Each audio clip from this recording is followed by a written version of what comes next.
Content lang siya. Content lang.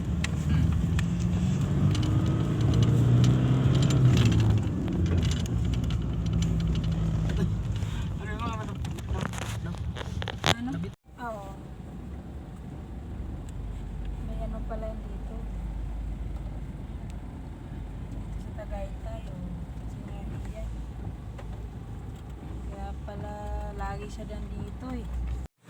Nandito na tayo sa Tagaytay.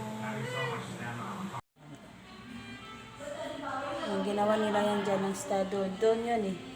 Doon kami nun eh. Makyat dyan. Tapos yung kainan, marami sa doon sa may Pambilog. Ang ganda. Umuusok yung ano, yung ano ba yan? Yung Vulcan.